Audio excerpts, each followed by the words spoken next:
Muito bem. A interrogada pode ir em paz, antes, porém, de retirar-se, manda o regulamento se lhe aplique alguns golpes de chanfalho. E era inútil resistir. Naquele tribunal singular, por longos dias seguidos, verificarão-se punições de toda espécie. Das respostas do querelado dependiam o encarceramento, os açoites, o chanfalho, as bastonadas, as macerações e os apupos. Saulo tornará-se a mola central do movimento terrível e execrado por todos os simpatizantes do caminho. Multiplicando energias, visitava diariamente os núcleos do serviço a que costumava chamar expurgo de Jerusalém, desenvolvendo atividade pasmosa, dentro da qual mantinha a vigilância constante das autoridades administrativas, encorajava os auxiliares e prepostos, instigava outros perseguidores dos princípios de Jesus, sem deixar arrefecer-se o zelo religioso do Sinédrio. Dentro de uma semana, após as prisões efetuadas na igreja modesta, realizava-se a memorável sessão em que Pedro, João e Filipe deveriam ser julgados. A assembleia excepcional despertara a maior curiosidade. Lá se congregavam todas as personalidades eminentes do farisaísmo dominante. Gamaliel compareceu, dando mostras de profundo abatimento. De modo geral, comentava-se a atitude dos mendigos que, não obtendo permissão de ingresso, aglomeravam-se em longas filas na grande praça e protestavam em atroante vozerio. Debalde aplicavam-lhes bastonadas a torto e a direito, porque a turba de miseráveis assumirá proporções nunca vistas. O quadro era curioso e alarmante. Tomar providências para correr com a massa parecia tarefa impossível. Os peregrinos e os doentes contavam-se por centenas numerosas. Era inútil reprimir nos pontos isolados, o que somente vinha agravar a revolta e desesperação de muitos. Em altos brados reclamavam a liberdade de Simão Pedro. Exigiam em tumulto a sua libertação, como se exigissem um legado de seu legítimo direito. No salão nobre, não só os assistentes comentavam o fato, mas, também os juízes não dissimulavam profunda impressão. O próprio Anás contava o assédio de que vinha sendo objeto, por parte dos favorecidos de Jerusalém. Alexandre alegava que à sua residência afluíram centenas de aflitos a solicitar-lhe os bons ofícios a favor dos prisioneiros. Saulo, de vez em quando, respondia a um que outro, com rápidos monossílabos. Sua fisionomia carregada traduzia propósitos inferiores relativamente ao destino dos apóstolos da Boa Nova, que lá estavam à sua frente, no fundo da sala, humildes, serenos, no banco dos criminosos comuns. Viu-se, então, que Gamaliel se detinha com o sumo sacerdote em conversação íntima, que durou alguns minutos e despertava grande curiosidade entre os colegas. Em seguida, o venerando doutor da lei chamou os discípulos para um entendimento particular, antes de iniciarem os trabalhos. Os colegas perceberam que o rabino tolerante e generoso ia advogar a causa dos continuadores do Nazareno. Qual a sentença a ser proposta para os prisioneiros? Interrogou o velhinho com bondoso interesse, logo que se viram distanciados dos grupos rumorosos. Sendo eles galileus, disse Saulo enfático da sua autoridade, não lhes será conferido o direito da palavra no recinto, de maneira que já deliberei a punição que lhes cabe. Vou propor a morte dos três, com a de Estevão, pelo apedrejamento. Que dizes? Exclamou Gamaliel, surpreso. Não vejo outro recurso, disse o moço tarcense, precisamos extirpar pela raiz os males que começam. Acredito que, se encararmos o movimento com tolerância, teremos o prestígio do judaísmo abalado por nossas próprias mãos. Entretanto, Saulo, replicou o velho mestre com profunda bondade, devo invocar o ascendente que tenho em tua formação espiritual, para defender estes homens da pena de morte. O moço caprichoso fez-se lívido. Não se habituara a transigir nos seus conceitos e decisões. Sua vontade era sempre tirânica e inflexível. Mas Gamaliel, fora de todos os tempos o seu melhor amigo. Aquelas mãos rugosas lhe haviam ministrado os exemplos mais santos. Delas receberá vasto potencial de socorro em todos os dias da vida. Compreendeu que defrontava um obstáculo poderoso na consecução integral de seus desejos. O venerando rabino percebeu a perplexidade e logo insistiu: ninguém mais do que eu conhece a generosidade do teu coração e sou o primeiro a reconhecer que tuas resoluções obedecem ao zelo inexcedível na defesa de nossos princípios milenários, mas o caminho, Saulo, parece ter uma grande finalidade na renovação dos nossos valores humanos e religiosos. Quem, entre nós, se havia lembrado de amparar os infortunados com o provimento de um lar afetuoso e fraterno? Antes da tua diligência corretiva, visitei essa instituição singela e pude confortar-me na observação do seu excelente programa.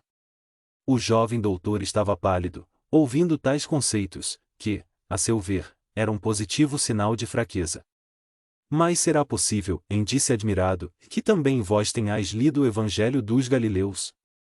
Estou a lê-lo, confirmou Gamaliel sem titubear, e pretendo meditar mais demoradamente os fenômenos que ocorrem em nosso tempo. Presinto grandes transformações em toda parte. Tenciono retirar-me da vida pública em breves dias, a fim de tomar o caminho do deserto. É claro, porém, que estas minhas palavras devem ser guardadas por ti, em penhor de mútua confiança. Sumamente impressionado, o moço de Tarso não sabia o que responder. Presumia o mestre respeitável mentalmente prejudicado por excesso de lucubrações. O mestre, porém, como se lhe adivinhasse o pensamento, acrescentou: não me suponhas mentalmente debilitado. A velhice no corpo não me apagou a capacidade de pensar e discernir por mim mesmo. Compreendo o escândalo que se levantaria em Jerusalém se um rabino do Sinédrio modificasse publicamente as convicções mais íntimas. Mas é preciso convir que estou falando a um filho espiritual. E expondo, sinceramente, o meu ponto de vista, faço tão só para defender homens generosos e justos de uma sentença iníqua e indevida. Vossa revelação, me exclamou Saulo de Roldão, decepciona-me profundamente. Conheceis-me de menino e sabes que o homem sincero não se poderá preocupar com os que o elogiem ou o lamentem no cumprimento de um sagrado dever. E, imprimindo carinhoso acento à voz, acentuava solícito: e não me faças ir contigo, nesta assembleia, aos debates públicos escandalosos e atentatórios da feição amorosa que toda a verdade deve trazer consigo. Libertarás estes homens em atenção ao nosso passado de mútuo entendimento. É só o que te peço. Deixá-os em paz, por amor aos nossos laços afetivos. Daqui a alguns dias não precisarás conceder mais coisa alguma ao velho mestre. Serás meu substituto neste cenáculo, porquanto tenciono abandonar a cidade em breves dias. E como Saulo hesitasse, continuou: não precisarás refletir muito tempo. O sumo sacerdote está ciente de que eu pediria a tua demência para os prisioneiros. Mas, e a minha autoridade? Interrogou o rapaz com orgulho: como conciliar a indulgência com a necessidade de reprimir o mal? Toda a autoridade é de Deus. Nós somos simples instrumentos, meu filho. Ninguém se diminuirá por ser bom e tolerante. Quanto à providência mais digna, cabível no caso, é conceder liberdade a todos eles. Todos? Perguntou Saulo num gesto de grande admiração. Como não? Confirmou o venerável doutor da lei. Pedro é um homem generoso, Filipe é um pai de família extremamente dedicado ao cumprimento de seus deveres, João é um moço simples, Estevão se consagrou aos pobres. Sim, sim, interrompeu o moço tarsense. Concordo com a libertação dos 3 primeiros, com uma condição. Por serem casados, Pedro e Filipe poderão continuar em Jerusalém, restringindo suas atividades ao socorro dos doentes e necessitados. João será banido, mas Estevão deverá sofrer a sentença decisiva. Já propus, publicamente, a lapidação, e não vejo motivos para transigir, mesmo porque, para escarmento, pelo menos um dos discípulos do carpinteiro deve morrer. Gamaliel compreendeu a força daquela resolução pela veemência das palavras que a traduziam. Saulo deixará bem claro que não transigiria, quanto ao taumaturgo. O velho rabino não insistiu. Para evitar um escândalo, entendeu que Estevão pagaria com o sacrifício. Aliás, considerando o temperamento voluntarioso do ex-discípulo, a quem a cidade havia conferido atribuições tão vastas, já não era pouco obter demência para os 3 homens justos, consagrados ao bem comum. Compreendendo a situação, acentuou o respeitável rabino. Pois bem, seja assim. E, com um sorriso de bondade, deixou o moço algo preocupado e perplexo. Daí a instantes, com surpresa geral da Assembleia, Saulo de Tarso, da tribuna, propunha a libertação de Pedro e Filipe, o banimento de João, e reiterava o pedido de apedrejamento para Estevão, por considerá-lo o mais perigoso dos elementos do caminho. As autoridades do Sinédrio, apreciando os alvitres, com satisfação, por saberem que a medida agradaria a turba numerosa, afirmaram seu unânime consentimento, e a morte de Estevão foi aprazada para uma semana depois, convidando Saulo os amigos para a triste cerimônia pública que ele próprio haveria de presidir. A morte de Estevão. Apesar das atividades intensas, o moço de Tarso não deixará de comparecer pontualmente em casa de Zacarias, onde, no coração de Abigail, encontrava o necessário repouso. Se as lutas em Jerusalém consumiam-lhe as forças, perto da mulher amada parecia recobrá-las, no doce encantamento com que esperava a realização das mais caras esperanças. Tinha a impressão de que o mundo era um campo de batalha, no qual lhe cabia combater pela lei de Deus. Todavia, como o Eterno era justo e generoso, concederá-lhe, na dedicação da sua eleita, um pouso de consolação. Abigail era o seu mundo sentimental. As lutas de cada dia, as providências rigorosas que lhe impunha o cargo, a rigidez com que deveria tratar as questões confiadas ao seu foro, eram transvasadas no coração da noiva, cheio de amor, de piedade e justiça. Ela acolhia-lhe as ideias com atenção afetuosa, parecia temperá-las na ternura da alma fraterna, restituindo-as ao noivo amado em forma de sugestões carinhosas e justas. Saulo habituará-se a esse precioso intercâmbio de cada dia. Quando lhe faltavam ao coração os brandos consolos da estrada de Jope, sentia-se perturbado pelos próprios sentimentos enérgicos e impulsivos. Abigail corrigia-lhe o espírito. Aparava as arestas do seu caráter violento e rude, cooperava para que se atenuasse o rigor das decisões autoritárias. Horas a fio o jovem tarcense embeveciase a ouvi-la, como se os seus sentimentos de bondade fossem alimento suave para a sua alma, que os raciocínios rígidos do mundo costumavam rescaldar. Ele, que não experimentara as aventuras galantes do tempo, cioso de conservar pura consciência em face da lei, descobrira na criatura eleita a personificação de todos os sonhos de sua mocidade esperançosa.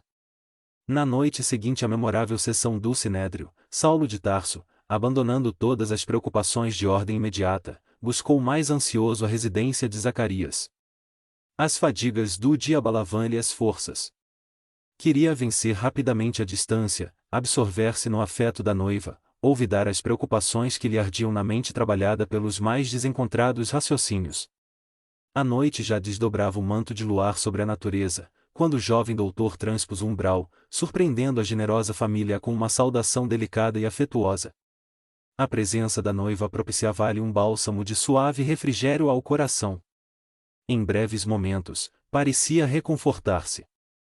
Tomado de bom humor, agora que as energias interiores descansavam em brandas carícias, narrou entusiasticamente os últimos sucessos. Zacarias, como observador fiel da lei, dava-lhe razões de sobejo no caso das deliberações assumidas.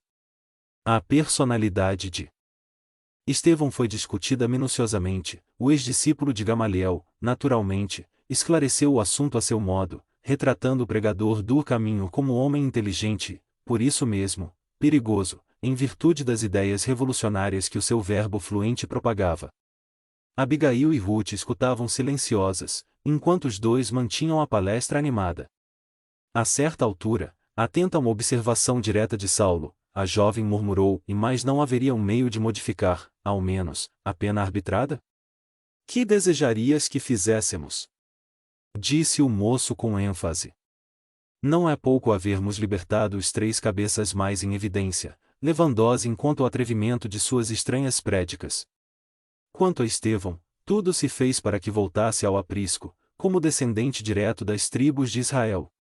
Entretanto, a rebeldia foi a sua condenação. Insultou-me publicamente no Sinédrio, espizinhou nossos princípios mais sagrados, criticou as figuras mais representativas do farisaísmo, com ilustrações mentirosas e ingratas. E concluía: e de mim para comigo, estou satisfeito. Considero o apedrejamento esperado um dos feitos de mais importância para o futuro da minha carreira. Atestará meu zelo na defesa do nosso patrimônio mais estimável. Precisamos considerar que Israel, nos dias mais sombrios, preferiu a emancipação religiosa à independência política. Poderíamos, porventura, expor nossos valores morais mais preciosos à influência deprimente de um aventureiro qualquer? O jovem procurou mudar o curso da conversação, enquanto Ruth mandava servir uma taça de vinho reconfortante. Antes de partir, o moço tarcense convidou a noiva ao passeio habitual. Nessa noite, a natureza parecia enfeitar-se de maravilhas. O luar, que destacava todas as flores em tons pálidos, estava saturado de perfumes deliciosos. Os dois, de mãos enlaçadas, no banco rústico, contemplavam o quadro embevecidamente. Saulo experimentava suave conforto. Diz a Fogavase. Se Jerusalém lhe obscurecia a mente num torvelinho de preocupações, aquela mansão singela da estrada de Jope parecia descarregá-lo de todos os desgostos, prodigalizando-lhe ao espírito enorme potencial de consolação. Agora, minha querida, tudo está pronto, e dizia solícito. De hoje a 6 dias Dalila virá buscar-te pessoalmente. Conhecerás a cidade e os meus amigos honrarão em tua alma generosa minha feliz escolha. Estás satisfeita? Muito, e murmurava ela com ternura. Já organizamos vasto programa recreativo. Quero levar-te a Jericó, onde pessoas de nossas relações nos esperam com imensa alegria. Em Jerusalém fartei conhecer todos os edifícios mais importantes. Ficarás deslumbrada com o templo e com os tesouros ali encerrados pela dedicação religiosa de nossa raça. Verás a Torre dos Romanos. Meus conterrâneos que frequentam a sinagoga dos Cilícios querem oferecer-te valioso mimo. Abigail Stasiavase, ouvindo-o discorrer.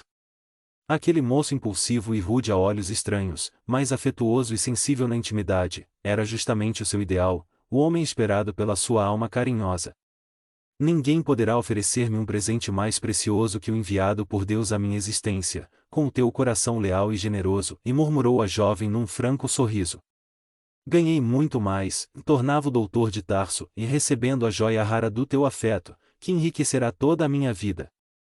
Às vezes, Abigail, e continuava com o entusiasmo próprio da juventude sonhadora, no meu idealismo de vitórias para Jerusalém sobre as grandes cidades do mundo, penso chegar à velhice como um triunfador cheio de tradições de sabedoria e de glória. Desde que te encontrei, aumentou-se minha fé no destino, consolidei minhas esperanças, terei teu concurso na tarefa imensa que se desdobra a meus olhos. Os romanos outorgam aos triunfadores uma coroa triunfal de louros e rosas. Se um dia Jerusalém me conceder a sua coroa triunfal, não a cingirei em minha fronte, para só deixá-la a teus pés como tributo de amor eterno e único. Ainda hoje, prosseguiu Saulo confiante no futuro, Gamaliel notificou-me que vai afastar-se breve do Sinédrio, para que eu lhe suceda no prestigioso cargo. Aí tens, querida, nossa primeira vitória de maiores proporções. Tão logo Dalila volte de Tarso, poderemos marcar o dia jubiloso das núpcias. Presumo que, em te tendo sempre a meu lado, corrigirei meus impulsos, a tarefa ser-me-á mais leve, a existência mais fácil e mais ditosa. O lar é uma bênção. E nós teremos esse lar. Nunca me senti tão venturosa, exclamou a jovem, com lágrimas de alegria. Ele acariciou-lhe as mãos, e como desejava que ela compartilhasse dos seus sentimentos mais íntimos, acrescentou: chegarás conosco à cidade, justamente na véspera da morte do pregador revolucionário. O ato, como de justiça, obedecerá ao cerimonial estabelecido pelos nossos costumes e eu pretendo que assistas a ele em minha companhia. Mas, por quê? Perguntou ela estremecendo ligeiramente. Porque lá encontraremos nossos amigos mais eminentes e desejo valer-me da oportunidade para apresentar-te, indiretamente, a todos eles. Não haveria um meio de me poupares a esse espetáculo? Insistiu timidamente. A morte de meu pai, no suplício, diante da soldadesca brutal, jamais me saiu da mente. Saulo não dissimulou a contrariedade e respondeu: porventura não estarás compreendendo? O caso de Estevão é muito diferente. Trata-se de um homem sem significação para nós outros, que se arvorou em reformador sedicioso e insolente. Sua personalidade representa, de fato, a continuidade do desrespeito e do insulto à lei de Moisés, iniciados em movimento de vastas proporções por um carpinteiro alucinado, de Nazaré. Achas, então, que se não deve punir o ladrão que assalta uma residência? Não merecerão castigos que blasfemam no santuário do Eterno? A jovem, compreendendo que desagradaria ao noivo se lhe demonstrasse. Divergência de opinião, acrescentou, vejo que tens muita razão. Não devo discutir os teus conceitos, sábios e justos. Aliás, tenho mesmo a intenção de conquistar a amizade dos teus amigos do Sinédrio, pois não perco a esperança de sua proteção para o caso de Gesiel, logo que se ofereça uma oportunidade para novas pesquisas na Acaia. Mas ouve, Saulo, se permitires, irei quando a cerimônia estiver a findar. Está dito? Notando a boa vontade conciliatória, o moço tarcense abriu o semblante num belo sorriso de satisfação. Sim, ficamos de acordo. Espero, porém, que assistas a tudo com serenidade, segura de que eu só poderia tomar encargos justos e decisões estimáveis no cumprimento do dever. É lamentável que o prisioneiro se haja mostrado recalcitrante a ponto de me compelir a providências extremas. No entanto, podes crer que tudo fiz por evitar o derradeiro recurso. Empreguei todos os processos conciliatórios para dissuadi-lo de tão perigosas ilusões, mas sua conduta foi de tal modo irritante que toda transigência se tornou praticamente impossível. Trocarão-se ainda, por longo tempo, impressões afetuosas que a noite amiga guardava, solicitamente, sob o manto luminoso das estrelas. Eram juras caridosas de um amor imortal, ante a bênção de Deus, tomada como objeto mais alto de seus santificados pensamentos. Projetos e esperanças de futuro. Era tarde quando Saulo se despediu, regressando a Jerusalém, de alma feliz. Daí a dias, Abigail, em companhia do noivo e da irmã, demandou a cidade, cujo perfil interessante apresentava novos quadros para os seus olhos. A casa de Dalila, na mesma noite de sua chegada, encheu-se de amigos que iam levar a escolhida de Saulo a homenagem da sua admiração, e a jovem de Corinto a todos seduzia por seus dotes naturais, aliados à sólida e bem cuidada formação de espírito. Sua palavra, cheia de ternura, parecia distanciar-se profundamente das futilidades que caracterizavam a mocidade da época. Sabia aplicar os mais delicados conceitos, no trato de todos os assuntos a que era convocada, tirando formosas ilações da lei e dos escritos sagrados, para definir a posição da mulher em face dos mais íntimos deveres na vida familiar. O doutor de Tarso sentia-se orgulhoso, ao notar a admiração geral em torno de sua personalidade vibrante e carinhosa. Abigail, sintetizando o seu maior ideal, enchia-lhe o coração de maravilhosas promessas. A surpresa dos amigos, que o felicitavam com o olhar, punha-lhe na alma ardente um júbilo novo. O dia seguinte rompeu claro e lindo. Ao sol rútil de Jerusalém, Saulo despediu-se da noiva amada, por atender, ainda cedo, aos trabalhos do Sinédrio. Então, até logo, no templo, e disse carinhosamente. No templo? Perguntou Dalila admirada, abraçando-se a Abigail. Sim, explicou solícito, Abigail irá assistir à parte final da punição de Estevão. Mas como? Interrogou ainda a jovem senhora. Mulheres na cerimônia, a lapidação se dará nas proximidades do altar dos holocaustos e não nos átrios sagrados, me esclareceu. A meu ver, não haverá impedimento de representações femininas, e ainda que isso constitua resolução de última hora, a critério dos sacerdotes, a medida não poderá atingir decisão pessoal de minha parte e eu desejo que Abigail participe do meu primeiro triunfo na defesa dos nossos princípios soberanos. Ambas sorriram, venturosas, observando-lhe as disposições excelentes.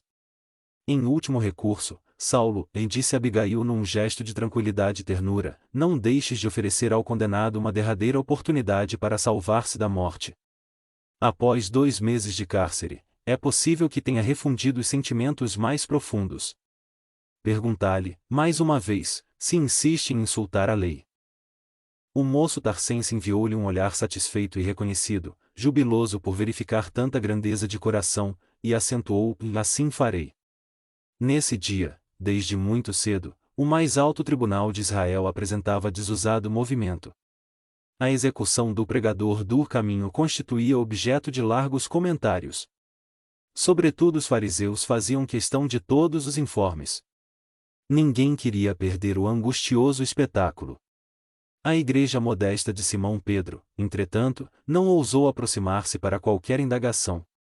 Saulo, como perseguidor declarado e usando das prerrogativas da investidura legal, mandara anunciar que nenhum adepto do caminho poderia assistir à execução a efetivar-se num dos grandes pátios do santuário. Longas filas de soldados foram dispostas na grande praça, para dispersar quaisquer grupos de mendigos que se formassem com intuitos desconhecidos, e desde as primeiras horas da manhã, numerosos pedintes de Jerusalém eram corridos das imediações a golpes de chanfalho. Depois do meio-dia, autoridades e curiosos reuniam-se, ávidos de sensação, no recinto do Sinédrio, em abafado vozerio. Aguardava-se o sentenciado, que chegou, finalmente, cercado de escolta armada, como se fora um malfeitor comum. Estevão apresentava-se bastante desfigurado, embora o semblante não traísse a peculiar serenidade. O passo tardio, o cansaço extremo, as equimoses das mãos e dos pés, patenteavam os pesados tormentos físicos que lhe eram infligidos à sombra do calabouço. A barba crescida alterava-lhe o aspecto fisionômico, todavia, os olhos tinham a mesma fulgurância de cristalina bondade. Em meio da curiosidade geral, Saulo de Tarso o encarou satisfeito. Estevão pagaria, afinal, as incompreensões e os insultos. No instante aprazado, o doutor inflexível fez a leitura do libelo. Antes, porém, de pronunciar a sentença última, fiel ao que prometera, mandou que os soldados empurrassem o condenado até a sua tribuna. Enfrentando o pregador do Evangelho, sem qualquer expressão de piedade, interrogou com aspereza: estarias disposto, agora, a jurar contra o carpinteiro Nazareno? Lembra-te que é a última oportunidade de conservares a vida. Tais palavras, pronunciadas mecanicamente, soaram de modo estranho aos ouvidos do moço de Corinto, que as recebeu, na alma sensível e generosa, como novos dardos de ironia. Não insulteis o Salvador, disse o arauto do Cristo, com desassombro, e nada no mundo me fará renunciar à sua tutela divina. Morrer por Jesus significa uma glória, quando sabemos que ele se imolou na cruz pela humanidade inteira. Mas, uma torrente de impropérios cortava-lhe a palavra. Basta! Apedrejemo-lo quanto antes. Morte ao imundo.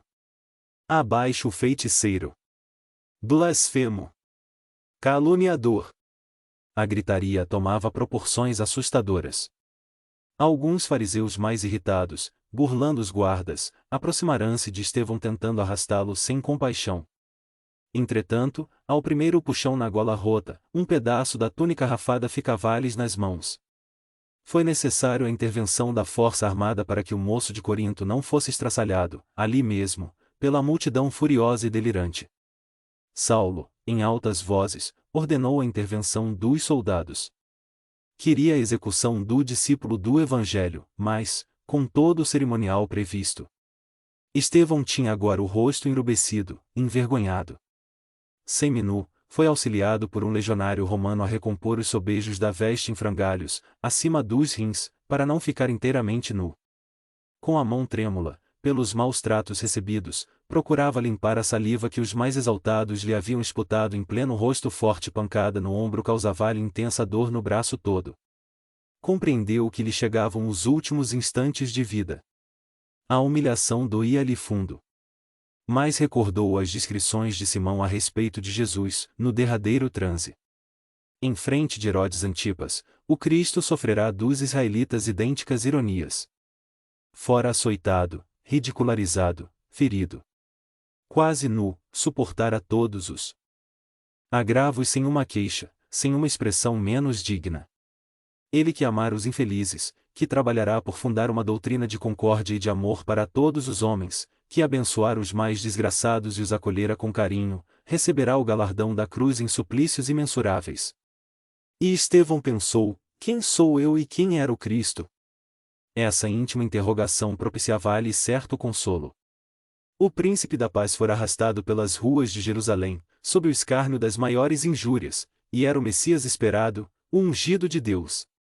Porque, sendo ele homem falível, portador de numerosas fraquezas, haveria de hesitar no momento do testemunho?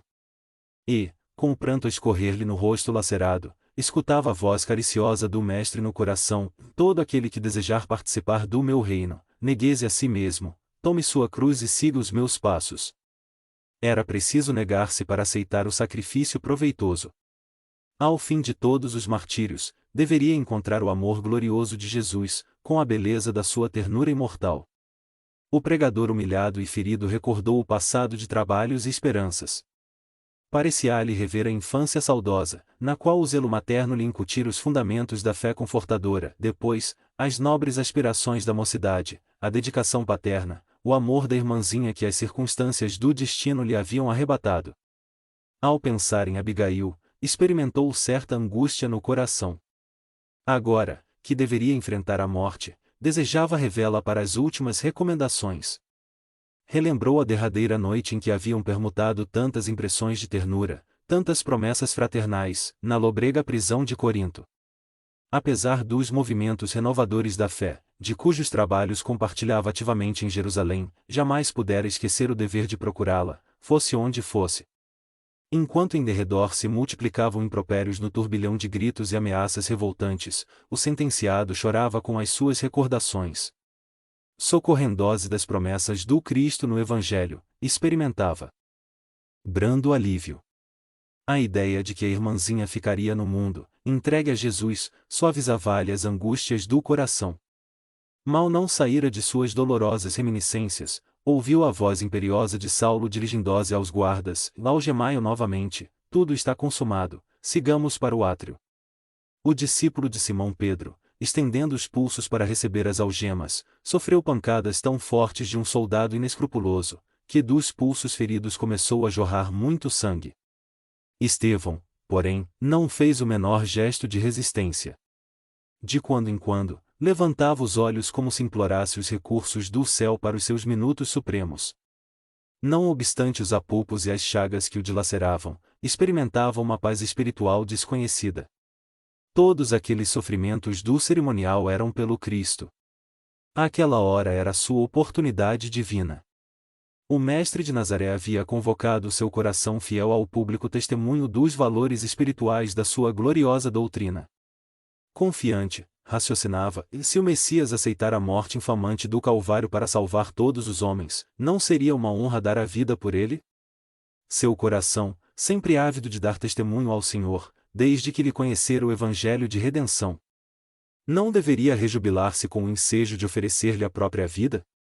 Entretanto, a ordem de caminhar arrancou-o dos mais elevados pensamentos. O generoso pregador do caminho hesitava nos passos cambaleantes, mas tinha sereno e firme olhar, revelando desassombro nos derradeiros lances do testemunho. Naquelas primeiras horas da tarde, o sol de Jerusalém era um braseiro ardente. Não obstante o calor insuportável, a massa deslocou-se com profundo interesse. Tratava-se do primeiro processo concernente às atividades do caminho, após a morte do seu fundador. Destacando-se de todas as correntes judaicas ali presentes, em penhor de prestígio à lei de Moisés, os fariseus faziam grande alarde do feito. Ladeando o condenado, faziam questão de atirar-lhe em rosto as mais pesadas injúrias. Ele, porém, embora evidenciasse profunda tristeza, caminhava seminu, sereno, imperturbável. A sala de reuniões do Sinédrio não distava muito do átrio do templo, onde se realizaria a macabra cerimônia. Apenas alguns metros e a caminhada terminava, justamente no local onde se erguia o enorme altar dos holocaustos. Tudo estava preparado a caráter, como Saulo deixará perceber em seus propósitos.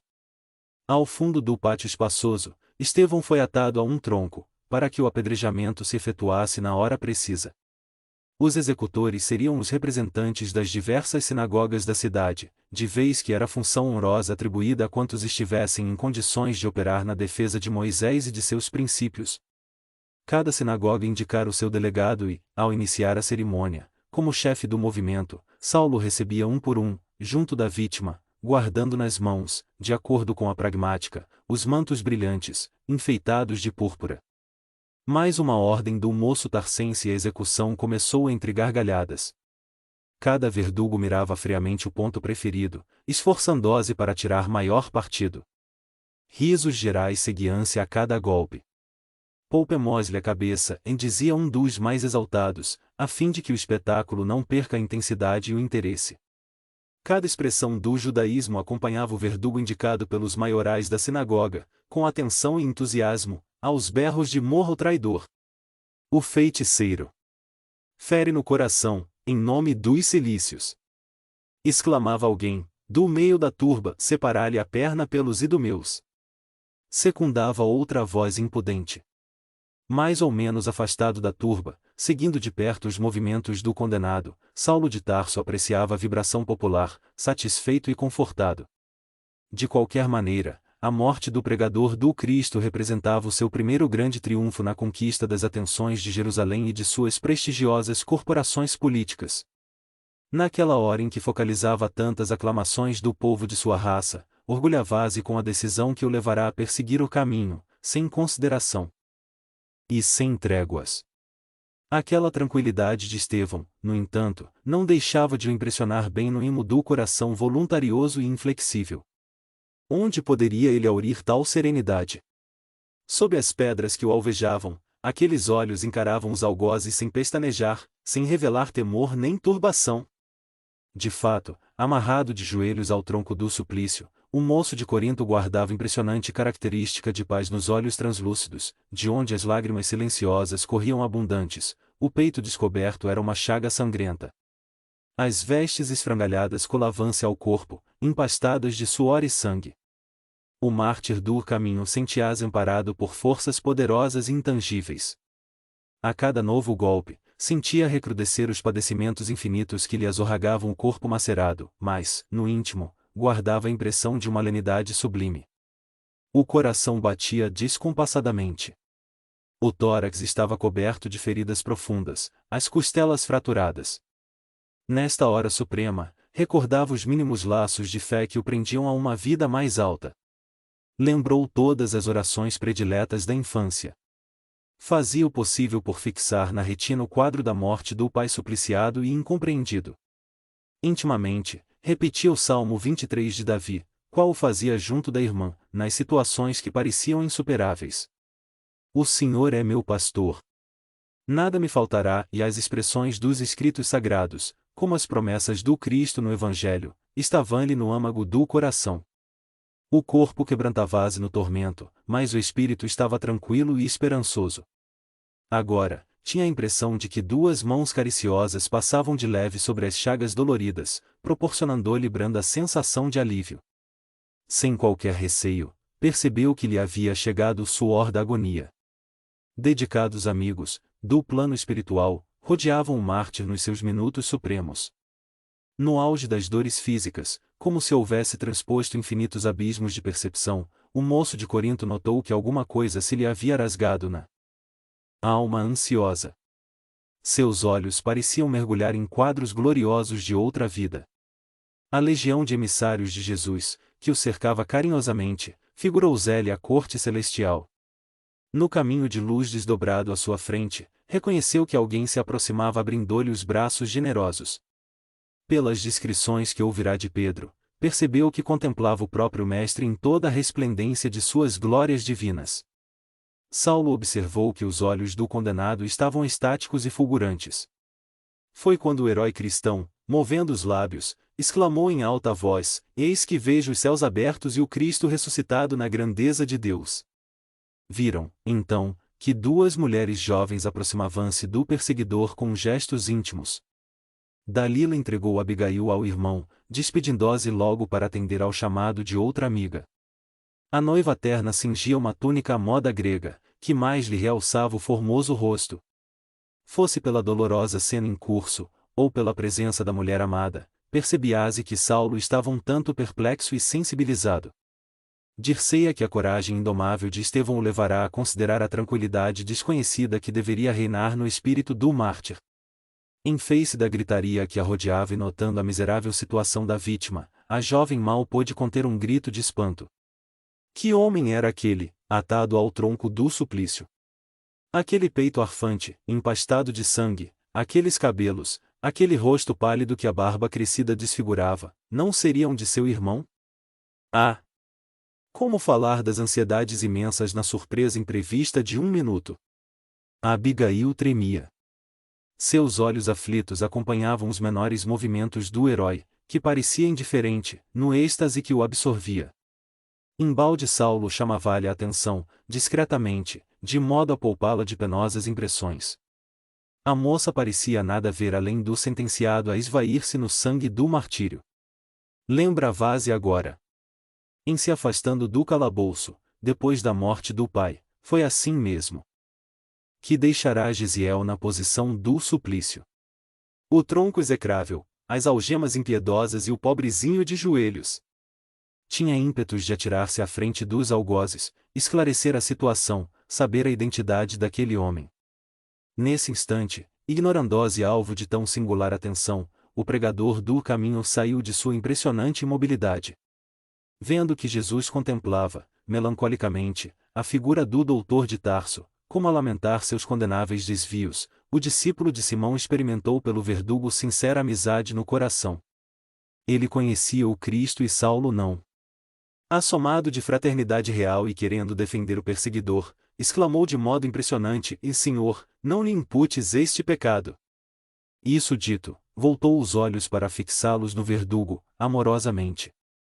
Eis, porém, que divisou junto dele a figura da irmã, trajada como nos dias de júbilo, na casa paterna. Era ela, a irmãzinha amada, por cujo afeto tantas vezes lhe palpitara o coração, de saudade e de esperança. Como explicar sua presença? Quem sabe havia sido também levada ao reino do Mestre e regressava com ele, em espírito, para trazer-lhes boas-vindas, de um mundo melhor. Quis bradar sua alegria infinita, atraí-la, ouvir-lhe a voz nos cânticos de Davi, morrer embalado pelo seu carinho, mas a garganta já não timbrava. A emoção dominará-o na hora extrema. Sentiu que o Mestre de Nazaré acariciava-lhe a fronte, onde a última pedrada abrirá uma flor de sangue. Ouvia, muito longe, vozes argentinas que cantavam hinos de amor sobre os gloriosos motivos do Sermão da Montanha. Incapaz de resistir por mais tempo ao suplício, o discípulo do Evangelho sentia-se desfalecer. Escutando as expressões do condenado e recebendo-lhe o olhar fulgurante e límpido, Abigail não pôde dissimular a angustiosa surpresa. "Saulo! Saulo! É meu irmão!" exclamou aterradamente. "Que dizes?" Gaguejou baixinho o doutor de Tarso arregalando os olhos. "Não pode ser. Enlouqueceste?" "Não, não, é ele, é ele." Repetia tomada de extrema palidez. "É Gesiel", insistia Abigail assombrada. "Querido, concedei-me um minuto, deixa-me falar ao moribundo apenas um minuto." "Impossível!" replicou o moço, contrafeito. "Saulo, pela lei de Moisés, pelo amor de nossos pais, atende!" exclamava torcendo as mãos. O ex-discípulo de Gamaliel não acreditava na possibilidade de semelhante coincidência. Além do mais, havia a diferença do nome. Convinha esclarecer esse ponto, antes de tudo. Certo, a falsa impressão de Abigail se desfaria ao primeiro contato direto com o agonizante. Sua índole, sensível e afetuosa, justificava o que a seu ver era um absurdo. Conjugando essas reflexões de um segundo, falou à noiva, com austeridade: "Irei contigo identificar o moribundo, mas, até que o possamos fazer, cala as tuas impressões. Nem uma palavra, ouviste? É necessário não esquecer a respeitabilidade do local em que te encontras." Logo após, chamava um funcionário de alta categoria, secamente, e manda levar o cadáver para o gabinete dos sacerdotes. "Senhor", respondeu o outro respeitoso, "o condenado ainda não está morto." "Não importa, vai assim mesmo, pois arrancar-lhe a confissão do arrependimento na hora extrema." A determinação foi cumprida sem mais demora, enquanto Saulo mandava servir, de modo geral, aos amigos e admiradores, várias ânforas de vinho delicioso, por comemorarem o seu primeiro triunfo. Depois, sem o carregado, apreensivo, esgueirou-se quase sorrateiramente até a sala reservada aos sacerdotes de Jerusalém, em companhia da noiva. Atravessando os grupos que o saudavam com frenéticas aclamações, o moço tarsense parecia aliado de si mesmo. Conduzia Abigail pelo braço, delicadamente, mas não lhe dirigia a palavra. A surpresa emudecerá-o. E se Estevão fosse, de fato, aquele Gesiel que aguardavam com tamanha ansiedade? Absorvidos em angustiosas reflexões, penetraram na câmara solitária. O jovem doutor ordenou a retirada dos auxiliares, fechou cuidadosamente a porta. Abigail aproximou-se do irmão ensanguentado, com infinita ternura. E, como se sentisse chamado à vida por uma força poderosa e invencível, ambos notaram que a vítima movia a cabeça sangrenta. Evidenciando o penoso esforço da derradeira agonia, Estevão murmurou em Abigail. Aquela voz era quase um sopro, mas o olhar estava calmo, límpido. Ouvindo-lhe a expressão vacilante e arrastada, o jovem tarcense recuou tomado de espanto. Que significava tudo aquilo? Não poderia duvidar. A vítima de sua perseguição implacável era o irmão bem-amado da mulher escolhida.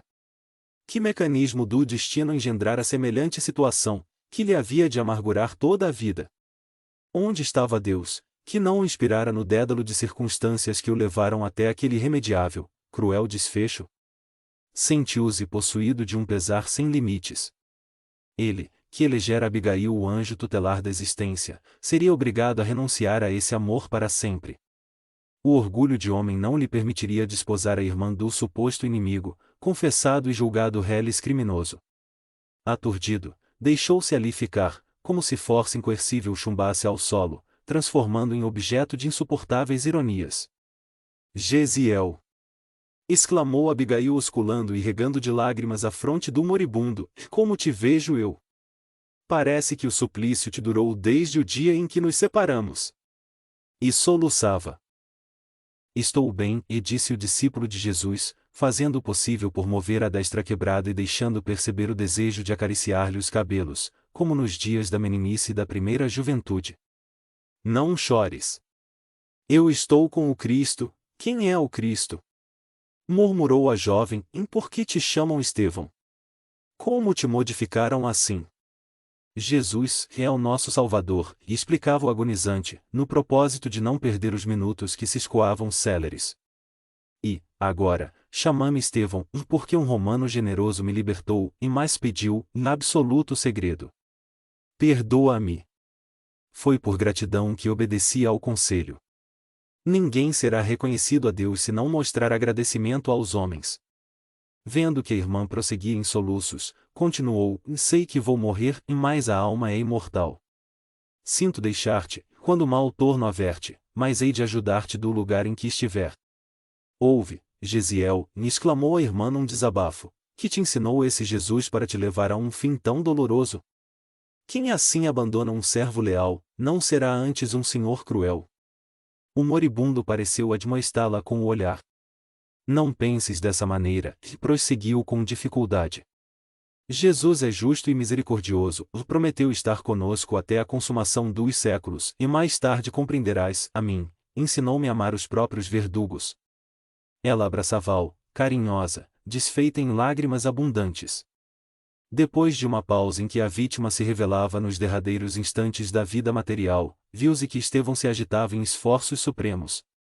Com quem te deixarei? Este é meu noivo, e esclareceu a jovem apontando o moço de Tarso, que parecia petrificado. O moribundo contemplou-o sem ódio e acentuou, Cristo os abençoe. Não tenho no teu noivo um inimigo, tenho um irmão. Saulo deve ser bom e generoso, defendeu Moisés até ao fim. Quando conhecer a Jesus, servi-lo-á com o mesmo fervor. Sê para ele a companheira amorosa e fiel. Mas a voz do pregador do caminho estava agora rouca e quase imperceptível. Nas vascas da morte, contemplava Abigail fraternalmente enternecido. Ouvindo-lhe as últimas frases, o doutor de Tarso fizerase lívido.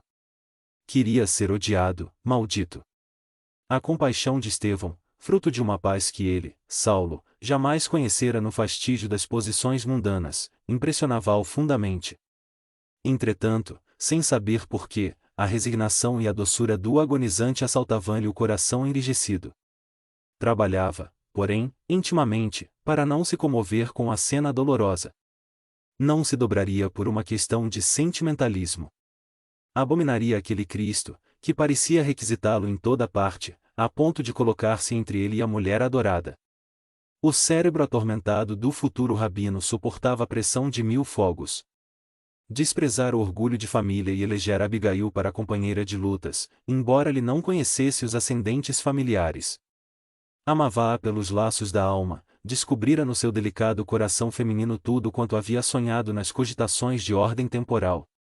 Ela sintetizava as suas esperanças de moço, era o penhor do seu destino, representava a resposta de Deus aos apelos da sua juventude idealista. Agora, abrirá-se entre ambos um abismo profundo. Irmã de Estevão. Ninguém ousara afrontar-lhe a autoridade na vida, a não ser aquele ardoroso pregador do caminho, cujas ideias jamais se poderiam casar com as suas. Detestava aquele rapaz apaixonado pelo ideal exótico de um carpinteiro, e tinha culminado nos propósitos de vingança. Se desposasse Abigail, jamais seriam felizes. Ele seria o verdugo, ela a vítima. Além disso, sua família, aferrada ao rigorismo das velhas tradições, não poderia tolerar a união, depois de conhecidas as circunstâncias. Levou as mãos ao peito, dominado por angustioso desalento. Em pranto, Abigail acompanhava a agonia dolorosa do irmão, cujos derradeiros minutos se escoavam lentamente. Penosa emoção apossará-se de todas as suas energias. Na dor que a dilacerava nas fibras mais sensíveis, parecia não ver o noivo que lhe seguia os menores movimentos, entre surpreso e estarrecido. Com muito cuidado, a jovem sustinha a fronte do moribundo, depois de haver sentado para aconchegá-lo carinhosamente. Observando que o irmão lhe lançava o último olhar, exclamou angustiada: Gesiel, não te vais. Fica conosco. Nunca mais nos separaremos. Ele, quase a expirar, ciciava: a morte não separa, e os que se amam. E, como se houvera lembrado algo de muito grato ao coração, arregalou os olhos desmesuradamente. Numa expressão de imenso júbilo, como no Salmo de Davi, e dizia arrastadamente: podemos dizer que o amor e a misericórdia seguiram todos os dias de nossa vida. A jovem escutava-lhe as derradeiras palavras, comovidíssima. Enxugava-lhe o suor sanguinolento do rosto, que se iluminava de uma serenidade superior. Abigail murmurava ainda como num sopro: vou-me em paz. Quisera ouvir-te na prece e dos aflitos e agonizantes. Ela recordou os últimos momentos do suplício do genitor, no dia inesquecível da separação nos calabouços de Corinto. De relance, compreendeu que, ali, outras forças se encontravam em jogo. Não mais Licínio Minúcio e os sequazes cruéis, mas o próprio noivo transformado em verdugo, por um terrível engano. Afagou com mais carinho a cabeça sangrenta. Conchegou o moribundo ao coração como se fosse uma adorável criança. Então, embora rígido e inquebrantável na aparência, Saulo de Tarso observou, mais nitidamente, o quadro que nunca mais lhe sairia da imaginação. Guardando o moribundo no regaço fraterno, a jovem elevou o olhar para o alto, mostrando as lágrimas que lhe caíam pungentes. Não cantava, mas a oração lhe saía dos lábios como a súplica natural do seu espírito a um Pai amoroso que estivesse invisível: em Senhor Deus, Pai dos que chorara, embora a miséria amarga dos prantos de nosso erro, deste mundo de desterro, clamamos por vosso amor. Nas aflições do caminho, na noite mais tormentosa, vossa fonte generosa é o bem que não secará. Sois, em tudo, a luz eterna da alegria e da bonança, nossa porta de esperança que nunca se fechará. Quando tudo nos despreza no mundo da iniquidade, quando vem a tempestade sobre as flores da ilusão. Ó Pai, sois a luz divina, o cântico da certeza, vencendo toda aspereza, vencendo toda aflição.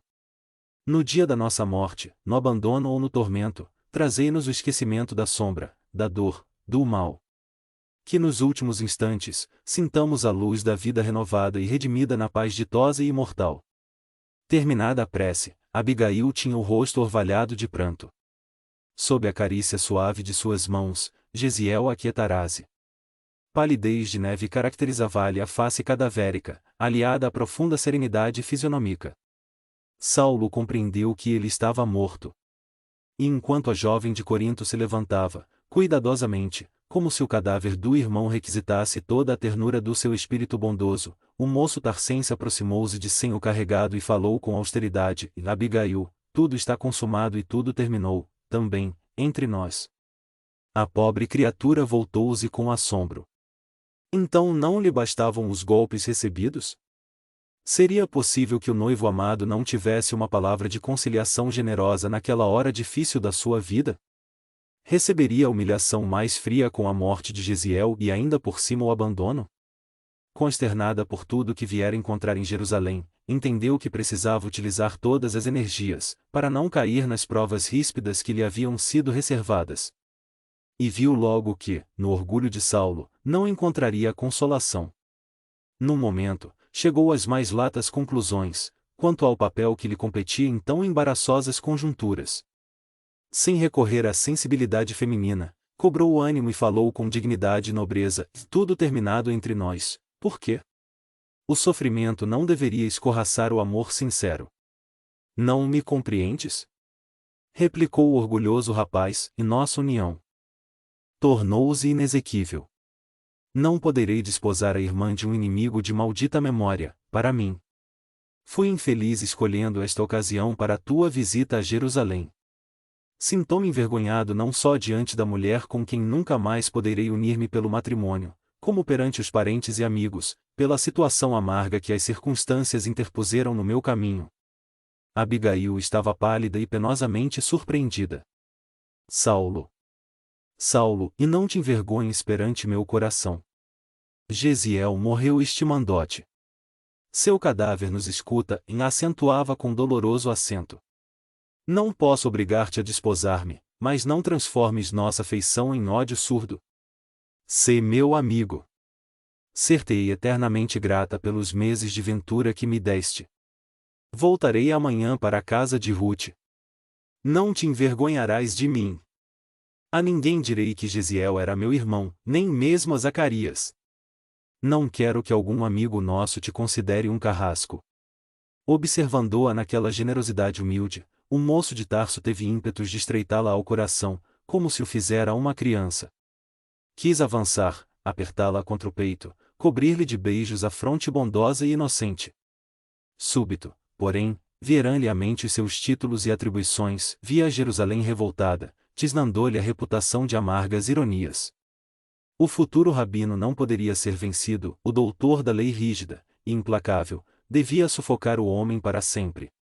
Mostrando-se impassível, replicou em tom áspero: já aceito teu silêncio em torno das lamentáveis ocorrências deste dia. Voltarás amanhã para a casa de Ruth, mas não deves esperar a continuação das minhas visitas, nem mesmo por cortesia injustificável, porque, na sinceridade dos de nossa raça, os que não são amigos são inimigos. A irmã de Jesiel recebia aquelas explicações com espanto profundo. Então, abandonais-me inteiramente, assim? Perguntou entre lágrimas. Não estás desamparada, e murmurou inflexivelmente: tens os teus amigos da estrada de Jope.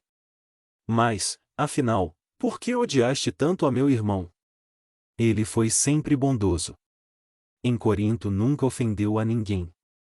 Era pregador do malfadado carpinteiro de Nazaré, e esclareceu, contrafeito e ríspido, e além disso, humilhou-se diante da cidade inteira. Abigail, compelida pela severidade das respostas, calou-se inteiramente. Que poder teria o Nazareno para atrair tantas dedicações e provocar tantos ódios? Até ali, não se interessara pela figura do famoso carpinteiro, que morrera na cruz, como malfeitor, mas o irmão lhe dissera ter encontrado nele o Messias. Para seduzir um caráter cristalino, como Jesiel, o Cristo não poderia ser um homem vulgar. Lembrava o passado do irmão para considerar que, no caso da rebeldia paterna, conseguirá manter-se acima dos próprios laços do sangue para admoestar o genitor, amorosamente.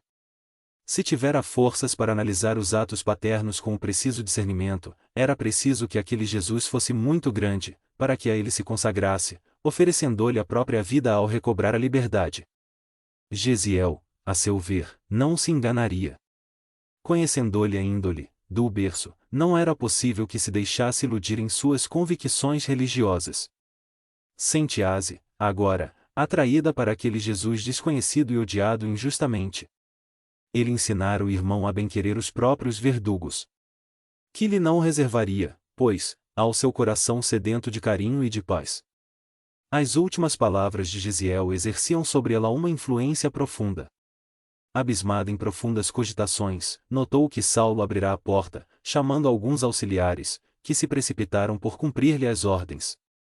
Em poucos minutos os despojos de Estevão eram removidos, enquanto amigos numerosos cercavam o jovem par, expansivamente loquazes e satisfeitos. Que é isto? Perguntou um deles a Abigail, ao notar-lhe a túnica manchada de sangue. O sentenciado era israelita, atalhou o moço tarcense, desejoso de antecipar explicações, e, como tal, amparamô-lo na hora extrema. Um olhar mais severo deu a entender à jovem quanto devia conter as emoções próprias, longe e acima das ocorrências verídicas. Daí a minutos, o velho Gamaliel chegava e solicitava ao ex-discípulo alguns momentos de atenção, em particular, Saulo, disse bondoso, espero partir na semana próxima para além de Damasco. Vou descansar junto de meu irmão e aproveitar a noite da velhice para meditar e repousar o espírito. Já fiz a necessária notificação no Sinédrio e no templo, e acredito que, dentro de poucos dias, serás efetivamente provido no meu cargo. O interpelado fez um ligeiro gesto de agradecimento, cuja frieza mal disfarçava o abatimento que lhe ia na alma. Entretanto, prosseguia o generoso rabino, solicitamente tenho um último pedido a fazer-te, é que tenho Simão Pedro em conta de um amigo. Esta confissão poderá escandalizar-te mais, sinto-me bem ao fazê-la. Acabo de receber sua visita, pedindo a minha interferência para que o cadáver da vítima de hoje seja entregue à igreja do Caminho, onde será sepultado com muito amor. Sou o intermediário do pedido e espero não me recuses o obséquio. Dizeis vítima? Perguntou Saulo admirado, e a existência de uma vítima pressupõe um algoz e eu não sou o verdugo de ninguém. Defendi a lei até ao fim. Gamaliel compreendeu a objeção e replicou, não vejas laivo de recriminação nas minhas palavras. Nem a hora, nem o local, tampouco, se prestam a discussões. Mas, para não faltar à sinceridade que em mim sempre conheceste, devo dizer-te, rapidamente, que venho chegando a profundas conclusões a respeito do chamado carpinteiro de Nazaré. Tenho refletido maduramente na sua obra entre nós, todavia, estou velho e alquebrado para iniciar qualquer movimento renovador no seio do judaísmo. Em nossa existência chega uma fase em que não nos é lícito intervir nos problemas coletivos, mas, em qualquer idade, podemos e devemos operar a iluminação ou o aprimoramento de nós mesmos. É o que vou fazer. O deserto, na majestade silenciosa do insulamento, constituiu sempre a sedução dos nossos antepassados. Sairei de Jerusalém, fugirei do escândalo que as minhas novas ideias e atitudes certo provocariam, buscarei a solidão para encontrar a verdade. Saulo de Tarso estava estupefato. Também Gamaliel parecia sofrer a influenciação de estranhos sortilégios. Sem dúvida, os homens do caminho o enfeitiçaram, desbaratando-lhe as últimas energias, e o velho mestre acabará capitulando, numa atitude de consequências imprevisíveis. Ia impugnar, discutir, chamá-lo à realidade, quando o venerando mentor da mocidade farisaica, deixando entrever que percebia as vibrações antagônicas do seu espírito ardoroso, sentenciou, já sei o teor da tua resposta íntima. Julgas-me fraco, vencido, e cada qual analisa como pode, mas não me leves ao enfaro das controvérsias. Aqui estou somente para solicitar-te um favor e espero não mo negues. Poderei providenciar para remover os despojos de Estevão imediatamente? Viase que o moço de Tarso hesitava, premido por singulares pensamentos. Concede, Saulo. É o último obséquio ao velho amigo, concedo, e disse afinal. Gamaliel despediu-se com um gesto de sincero reconhecimento. Novamente rodeado de muitos amigos, que procuravam alegrá-lo, o jovem doutor da lei revelava-se muito alheio de si mesmo. Debalde erguia a taça das saudações. O olhar vago, cismativo, demonstrava o profundo alheamento em que se engolfara. Os inesperados acontecimentos acarretaram-lhe à mente um turbilhão de pensamentos angustiados. Queria pensar, desejava recolher-se em si mesmo para o exame necessário das novas perspectivas do seu destino, mas, até ao pôr do sol, foi obrigado a manter-se no quadro das convenções sociais, atendendo aos amigos até ao fim. Alegando necessidade de trocar as vestes ensanguentadas, Abigail retirara-se logo após a entrevista de Gamaliel. Na casa de Dalila, entretanto, a pobrezinha foi acometida de febre alta, penalizando e alarmando a todos os que lá se encontravam. Ao cair da noite, Saulo Regressava ao lar da irmã, onde lhe comunicaram o estado da enferma. Resolvido a imprimir novos rumos à sua vida, procurou sufocar a própria emoção para encarar os fatos com a naturalidade possível. Em lágrimas, a jovem de Corinto pediu que a reconduzissem à casa de Zacarias, receando a marcha da enfermidade. Em vão, Dalila e os parentes procuraram intervir com recursos afetuosos. A súplica de Abigail ao espírito enérgico de Saulo foi exposta comovedoramente. Dentro da severidade que lhe caracterizava as atitudes, o ex-discípulo de Gamaliel tomou todas as providências para satisfazê-la. E à noitinha, com muito cuidado, modesta carreta saía de Jerusalém pela estrada de Jope. Ruth recebeu a jovem nos braços, emocionada e aflita. Ela e o marido recordaram, então, que, somente com a morte do pai, Abigail tivera a febre tão alta, acompanhada de abatimento tão profundo. De senho carregado, Saulo os ouvia, esforçando-se por dissimular a emoção. E enquanto os amigos da jovem procuravam assisti-la carinhosamente, o futuro rabino, sucumbido num vulcão de ideias antagônicas, dirigia-se para Jerusalém, com intenção de não mais voltar a Jope. 9. Abigail cristã. Desde o martírio de Estevão, agravarás em Jerusalém um movimento de perseguição a todos os discípulos ou simpatizantes do caminho. Como se fora tocado de verdadeira alucinação, ao substituir Gamaliel nas funções religiosas mais importantes da cidade, Saulo de Tarso deixava-se fascinar por sugestões de fanatismo cruel. Impiedosas devassas foram ordenadas a respeito de todas as famílias que revelassem inclinação e simpatia pelas ideias do Messias Nazareno. A igreja modesta, onde a bondade de Pedro prosseguia socorrendo os mais desgraçados, era rigorosamente guardada por soldados, com ordem de impedir as prédicas que representavam o brando consolo dos infelizes. Obcecado pela ideia de resguardar o patrimônio farisaico, o moço tarcense entregava-se aos maiores desmandos e tiranias. Homens de bem foram expulsos da cidade por meras suspeitas. Operários honestos e até mães de família eram interpelados em escandalosos processos públicos, que o perseguidor fazia questão de movimentar. Iniciou-se um êxodo de grandes proporções, como Jerusalém de há muito não via. A cidade começou a despovoar-se de trabalhadores. O caminho havia seduzido para as suas doces consolações a alma do povo, cansada na incompreensão e no sacrifício. Livre das prestigiosas advertências de Gamaliel, que se retirara para o deserto, e sem a carinhosa assistência de Abigail, que lhe facultava generosas inspirações, o futuro rabino parecia um louco, em cujo peito o coração estivesse ressequido. Debalde, mulheres indefesas suplicavam-lhe piedade, inutilmente, crianças misérrimas pediram complacência para os pais, abandonados como prisioneiros infelizes. O moço de Tarso parecia dominado por uma indiferença criminosa. As rogativas mais sinceras encontravam no seu espírito um rochedo áspero. Incapaz de compreender as circunstâncias que lhe haviam modificado os planos e esperanças da vida, imputava o insucesso dos seus sonhos de mocidade àquele Cristo que não conseguirá entender. Odiá-lo-ia enquanto vivesse. Não sendo possível encontrá-lo para uma vingança direta, persegui-lo-ia na pessoa dos seus caudatários, através de todos os caminhos. A seu ver, era ele, o carpinteiro anônimo, o causador dos seus fracassos em relação ao amor de Abigail, agora envenenado no seu coração impulsivo por sentimentos estranhos, que, dia a dia, cavavam profundos abismos entre sua figura inolvidável e as lembranças que lhe eram mais carinhosas. Não mais voltará à casa de Zacarias, e, embora os amigos da estrada de Jope instassem por suas notícias, mantinha-se irredutível no círculo do seu egoísmo sufocante. De vez